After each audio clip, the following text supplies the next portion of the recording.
मराठी, ते धडक ते धडक। केवळ अचूक आणि वेगवानच नव्हे तर आपण पाहत आहात सर्वात लोकप्रिय कृष्णा काडसे जिओ मराठी न्यूज। अंमली पदार्थ आणि पत्रकार प्रसाद पिसाळ हल्ल्याविरोधात पालकमंत्री चंद्रकांत दादा पाटील यांनी मोठा निर्णय घेतलाय। मराठी पत्रकार परिषदेच्या शिष्टमंडळ भेटीनंतर पालकमंत्री चंद्रकांत दादा पाटील ॲक्शन मोडवर आलेत। जिओ मराठीचे संपादक प्रसाद पिसाळ यांच्यावरील हल्ल्यानंतर शिवराज अण्णा काटकर यांच्या शिष्टमंडळाने पालकमंत्र्यांची भेट घेतली आहे। यावेळी प्रसाद पिसाळ यांच्यावर हल्ला करणाऱ्या सर्व गुन्हेगारांवर झोपडपट्टी दादा कायद्यानुसार कारवाई करणार असल्याचे पालकमंत्र्यांनी स्पष्ट केलंय। यानंतर सांगली येथे जिल्हाधिकारी आणि अप्पर पोलीस अधीक्षकांशी बैठक घेऊन पालकमंत्र्यांनी सक्त निर्देश दिलेत।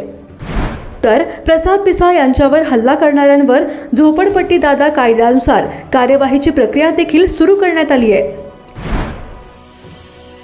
शिवाय विट्यातील गुन्हेगारी मोडीत काढण्यासाठी जिल्हाधिकाऱ्यांनी विशेष पथक नेमण्याच्या सक्त सूचना देखील पालकमंत्र्यांनी दिल्या आहेत।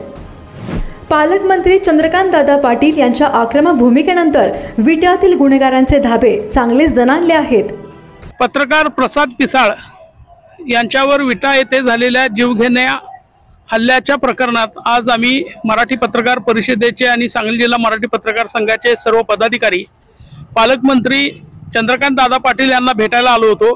त्यांच्याकडे आम्ही विविध मागण्या केल्या। त्यामधली प्रमुख मागणी पत्रकार संरक्षण कायद्यावर राष्ट्रपतींची स्वाक्षरी झालेली आहे, मात्र त्याची नोटिफिकेशन राज्य सरकारने अद्याप काढलेली नाही। त्याचा परिणाम हा गुन्हा दाखल करण्यावर होतो, त्यामुळे तातडीने ही नोटिफिकेशन काढावी अशी एक मागणी करण्यात आली होती। दुसरं, या प्रकरणातील आरोपींच्यावर MPADA किंवा तशाच कठोर मोका किंवा अन्य कायद्याखाली कारवाई करावी अशी मागणी करण्यात आली होती। याच प्रकरणामध्ये विटा शहराचा जे गुन्हेगारीकरणाकडे वाटचाल चालू आहे त्या ठिकाणी एक स्वतंत्र पथक नेमलं जावं अशी आपण मागणी केली होती। या मागण्यांची दखल घेऊन पालकमंत्र्यांनी टास्क फोर्समध्ये सुद्धा आपल्या मागण्यांशी पोलीस अधिकाऱ्यांशी आणि जिल्हा प्रशासनाशी चर्चा केली आणि त्यानंतर आत्ताच घोषणा केलेली आहे की ती आम्हाला आमच्या शिष्टमंडळाला त्यांनी माहिती दिली की या प्रकरणातील सर्व 6 आरोपी हे MPADA म्हणजे झोपडपट्टी दादा कायद्याखाली कारवाई केली जाईल, ज्यामध्ये स्थानबद्धतेची आणि कठोर शिक्षेची तरतूद आहे। याशिवाय यावर पूर्वीच खुनाच्या प्रयत्नाचा गुन्हा दाखल झालेला आहे। दुसरी गोष्ट म्हणजे विटा शहरासाठी जिल्ह्यातून एक पथक निर्माण करण्यात यावं असे आदेश त्यांनी जिल्हाधिकारी साहेबांना दिलेले आहेत आणि नोटिफिकेशनच्या संदर्भात राज्य मंत्रिमंडळात आम्ही भूमिका मांडू आणि प्रशासना तुमच्या मागण्या तिथे पोहोचू असं त्यांनी आपल्याला आश्वासन दिलेलं आहे। आम्ही पालकमंत्र्यांचे याबद्दल धन्यवाद देतो आणि या प्रकरणामध्ये आरोपींना MPADA कारवाई होत नाही तोपर्यंत आमचा लढा चालूच राहील आणि त्याच पद्धतीने या प्रकरणाच्या तपासाकडे जिल्ह्यातील पत्रकार पूर्णपणे लक्ष देतील। हा पत्रकारांच्या एकजुटीचा विजय आहे असं आमचं म्हणणं आहे। धन्यवाद। सर्व पत्रकार संघटना, सर्व पत्रकार जिल्ह्यातील या ठिकाणी एकत्रित आले आणि त्यांनी केलेल्या आंदोलनाची ही फलश्रुती आहे असं म्हणावं लागेल।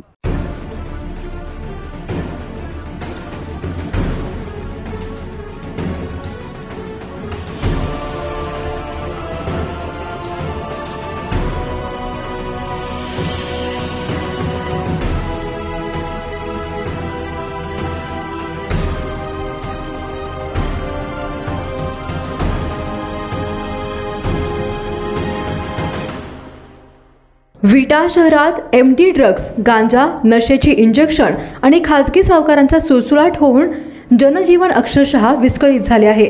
अशातच 11 फेब्रुवारी रोजी बातमी लावल्याच्या कारणावरून जिओ मराठी न्यूजचे संपादक प्रसाद पिसाळ यांच्यावर कार्यालयात घुसून कोयता आणि लोखंडी रॉडने जीवघेणा हल्ला करण्यात आला। या हल्ल्यातील 4 आरोपींना पोलिसांनी जेरबंद केले असले तरी मुख्य आरोपी सागर भानुदास चोथे आणि विनोद सावंत अद्याप फरारच आहेत।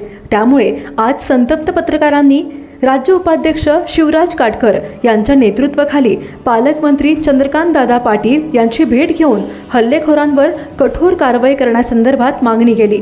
यानंतर सांगली येथे जिल्हाधिकारी आणि अप्पर पोलीस अधीक्षकांशी बैठक घेऊन पालकमंत्र्यांनी याबाबत सक्त निर्देश दिले।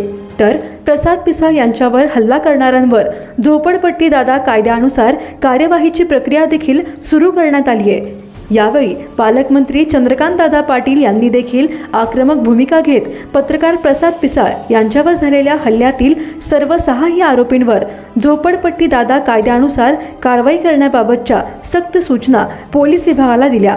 तसेच विटा शहरातील गुन्हेगारी मोडून काढण्यासाठी पोलिसांचे स्पेशल स्क्वॉड बनवून कठोर कारवाई करावी असे आदेश देखील पालकमंत्री चंद्रकांतदादा पाटील यांनी दिल्याची माहिती मराठी पत्रकार परिषदेचे कार्याध्यक्ष शिवराज काटकर यांनी दिली आहे। पालकमंत्री चंद्रकांतदादा पाटील यांच्या आक्रमक भूमिकेनंतर विट्यातील गुन्हेगारांचे धाबे चांगलेच दणाणले आहेत। जिओ मराठी ते धडक